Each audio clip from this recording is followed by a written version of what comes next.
Today we are virtually flying to a place so mysterious, so tucked away in the colossal mountains of the Himalayas that for centuries the outside world didn't even have a proper name for it. We're talking about a land the old Tibetan chroniclers called the Hidden Holy Land, or maybe even the Lotus Garden of the Gods. They couldn't agree, but the people who live here, they've known exactly who they are forever, because they call this stunning country Druk Yul, which translates to the Kingdom of the Thunder Dragon.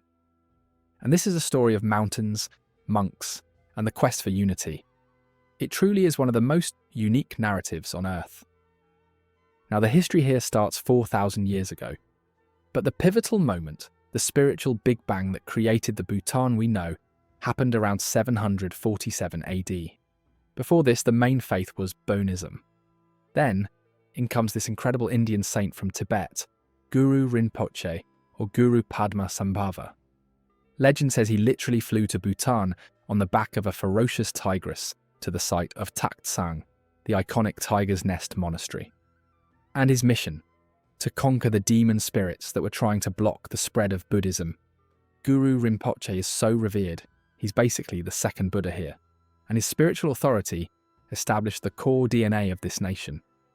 That early faith later evolved into the Drukpa sect, also known as the Thunder Dragon lineage, which is the official religion of Bhutan today.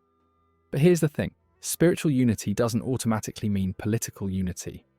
Because fast forward to the early 17th century, and Bhutan became a beautiful but messy patchwork of regional lords, different dialects, and no central law.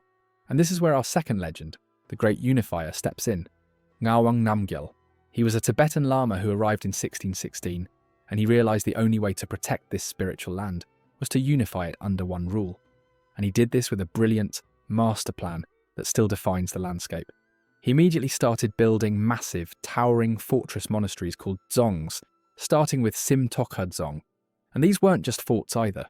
They became the new fixed centres of civil and religious power for every region. He successfully fought off repeated Tibetan invasions, earning the title Shabdrung, and by the time of his death in 1651, he had given Druk Yul a single unified government and the Drukpa religion. But, as historians know, creating a perfect system is tough. The Shabdrung system had a fatal flaw. His successor was chosen by reincarnation. So, for the first 18 years of his life, the new Shabdrung was a minor, and power devolved to the Druk Desi, which is the secular or administrative ruler of the country. Unsurprisingly, those civil administrators and the powerful regional governors, known as the Penlops, started fighting each other for control. So the country descended back into decades of civil wars. But it was during this internal chaos that an external force arrived. Bhutan, while chaotic, had been expanding its influence southward into India, seizing control of mountain passes. And who was starting to take over India? The British East India Company. The Brits were not happy about the Bhutanese presence on their borders, leading to conflict, including the Second Anglo-Bhutanese War. That war ended in 1865 with the Treaty of Sinchula, which states that Bhutan had to give up those southern lands, but in exchange, it secured a steady annual payment from the British. Critically, this agreement set the stage for a relationship that continues today with independent India. So, the 19th century ends with chaos still reigning. The regional wars were dominated by two powerful men, the Penlops of Paro and Tongsa, who couldn't agree on anything. But our main focus today is all about Ugyen Wangchuck, the Penlop of Tongsa. He played a brilliant geopolitical game, because in 1903, when a British expedition passed through on its way to Tibet, Ugyen Wangchuck offered them crucial assistance. He earned massive respect from both the British and the Tibetans for helping mediate a major agreement. So he returned home a legend, and the nation, who had been tired of centuries of civil war, was finally ready for a drastic, unifying change. Seeing the damage of the old system, the Council of State acted decisively, and so, on December 17th, 1907, Ugyen Wangchuck was unanimously crowned the first hereditary king, or Druk Gyalpo. This single act secured the country, stabilised its borders, and brought a final, lasting peace to the Thunder Dragon Kingdom. And ever since, this monarchy has been the pillar of stability. Thus began its slow, cautious journey into the modern era, But did you know what the greatest act of modern Bhutanese history wasn't a violent revolution? It was a voluntary surrender of power. In 1998, the fourth king, Jigme Singye Wangchuck, started ceding powers to the National Assembly. Then, in 2008, he voluntarily stepped down and transitioned Bhutan into a democratic constitutional monarchy. So that's how Druk Yul went from hidden mountain territory to spiritual hub to unified kingdom to war zone and finally to the stable, unique democracy it is today. But where exactly is Bhutan? Well, it's a landlocked country tucked right into the eastern ridges of the Himalayas. And listen to this, it's totally sandwiched between two massive geopolitical titans. To the south you have the vast plains of India, specifically the states of West Bengal, Assam, Arunachal Pradesh, and Sikkim. And to the north, the colossal, wind-swept plateau of Tibet in China. Being caught between these two giants gives Druk Yul huge strategic importance, which is why those border skirmishes we mentioned earlier, especially with the British, were so intense. But to truly understand Bhutan, you have to realise it's not just one country. It's practically three distinct worlds stacked on top of each other, stretching from the subtropics right up to the stratosphere. So, let's start at the bottom and work our way up. Right near the border with India, you have the southern foothills and the Duars Plain. This is Bhutan's subtropical zone. Dense forests, grasslands, and some incredibly rich, fertile agricultural land. This is the country's breadbasket for cash crops like cardamom and citrus fruits. And because of its accessibility to India, it's historically been a major zone of trade, cultural mixing, and, yes, sometimes political tension. It's the region that really connects Bhutan to the outside world. Next, as you head north, the land starts to really climb into the central inner Himalayas. This is the heartland of Bhutan. Think fertile, gorgeous river valleys that host most of the population and the main action. The Paro and Thimphu valleys are here, and the moderate climate and fertile soil make this region perfect for rice cultivation in the valleys. And here's a mind-blowing fact that perfectly explains the Bhutanese philosophy. This region showcases the country's unique commitment to the environment, which is literally written into their law. Bhutan has a constitutional requirement to maintain at least 60% forest cover at all times. So everything they do, from governance to development, has to balance economic needs with ecological preservation. Finally, we ascend to the absolute roof of the world, aka Northern High Himalayas. This is where the landscape becomes dramatic, dangerous, and almost entirely uninhabited. We're talking about peaks that soar above 7,300 metres, or over 24,000 feet, and the tallest one is called Gangkar Puensum, which, at 7,570 metres or 24,836 feet, is actually the world's highest unclimbed mountain. Why unclimbed, you ask? Because it's sacred, and climbing has been strictly forbidden since 2003. So, because of its unique landscape, this area is characterised by alpine meadows, permanent snowfields, and massive glaciers. The human population is minimal, mostly just seasonal yak herders. But this harsh terrain holds the key to the nation's economy. All those glaciers feed Bhutan's major river systems, which, in turn, power the country's massive hydroelectric dams. And that's the backbone of their economy, which is what we're talking about next. So Bhutan has a pretty unique philosophy, and they call it Gross National Happiness, or GNH. And it's basically a measurement index that prioritises the holistic well-being and happiness of its citizens over conventional economic measures like GDP. And trust me, when a country voluntarily switches from a centuries-old monarchy to a democracy and uses happiness as a key economic metric, you know the policies are going to be different. So let's backtrack a bit and get a feel of their political structure. At the top you have the king, also known as Druk Gyalpo. And right now, it's Jigme Khesar Namgyal Wangchuck, who is the head of state. But the day-to-day running of the country is managed by the democratically elected government, led by the Prime Minister, or Chering Tobgay, who is the head of government.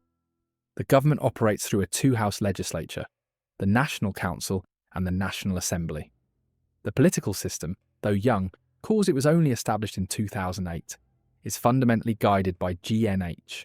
They believe that sustainable development must balance four pillars: good governance, socio-economic development, cultural preservation, and environmental conservation. And those are the core of how they measure progress.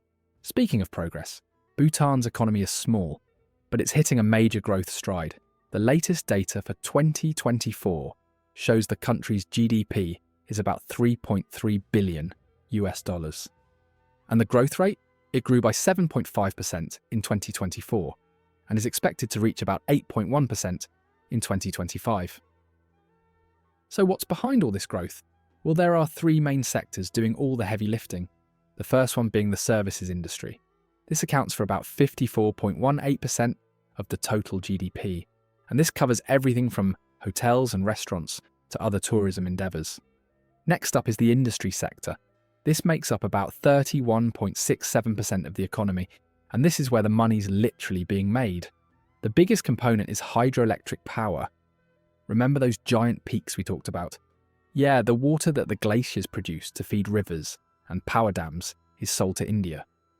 And it's projected to drive future growth as new plants come online. And last but not least, you've got the agriculture sector, which makes up about 14.15% of the economy. So, even though mining and quarrying are doing pretty well, the agriculture sector is struggling with climate change vulnerability and crop damage from wildlife. Now, Bhutan, despite its small population of around 792,000 people, is home to a rich mosaic of cultures and languages. Think about that. They have at least 19 different dialects.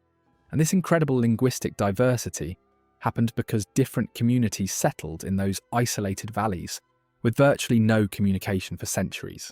But that isolation also forged two core national traits: a fiercely independent spirit and a profound sense of communal bond.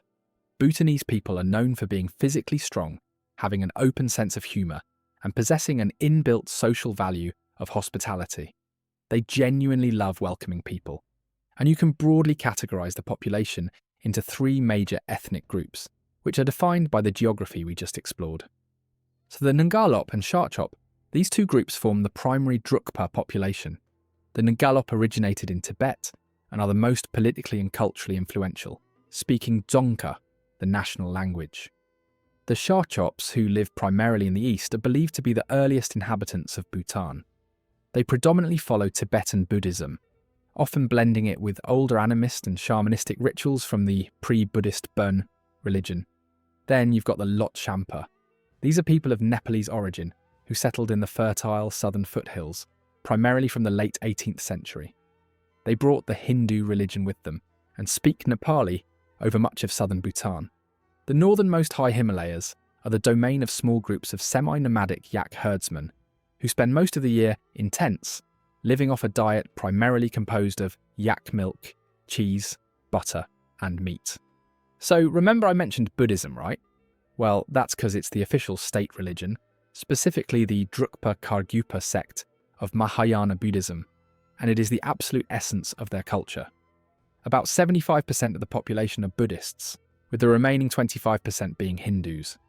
Buddhism isn't just a Sunday thing here. It's the very atmosphere you breathe, and you see its influence everywhere. The traditional arts, the architecture, the ceremonies, the drama, and the music. The countryside is dotted with hundreds of monasteries, stupas, prayer flags, and prayer wheels, creating a visible and powerful infrastructure for their faith. Monks are highly respected, and their body is present at all important national and community occasions. Now, what about daily life? Bhutan has a wonderfully egalitarian social structure. There is no rigid class system, and women enjoy equal rights with men. Social and educational opportunities are also thankfully not affected by rank or birth, so when you visit, you'll notice the beautiful, colourful, traditional clothing. The men wear a go, which is a long robe folded and secured at the waist by a cloth belt called a kira. The women wear an ankle-length wrap, a round dress called a kira, secured at the shoulders with silver brooches. These garments aren't historical relics. They are still worn every single day, reinforcing that strong sense of cultural identity. And this pride in tradition extends to their crafts. Traditional arts and age-old ceremonies are still practiced exactly as they were hundreds of years ago. For example, their textile tradition, with its distinct technique and colour, has actually gone international in recent years, with collectors around the world appreciating the indigenous Bhutanese weaving. And then there's the food. If you're a spice lover, prepare for nirvana, because if there was one food item to sum up Bhutan, it would be the chili. The Bhutanese aren't shy about heat. In fact, they use chilies as a vegetable, not just a seasoning. The national dish, a must-try, is ima dachi, which literally translates to chili and cheese stew. And while recipes vary by region, it's often packed with serious fire. Besides that, other popular dishes include Tibetan and Nepalese-style momos or dumplings, and meat dishes using pork or sun-dried yak. To wash it all down, you might be offered suja, which is traditional salted butter tea, or perhaps ara, a traditional alcoholic drink distilled from grains like rice or maize. So as you can see, Bhutan's story is about preserving an identity that the outside world knows so little about. But here's a thought. If you were to take just one piece of their background and implement it in your own country, what would you choose? I know my answer, and it's for sure the GNH. Now, what's yours? Let me know in the comments down below. And as always, if you enjoyed this video, you're going to love this next one.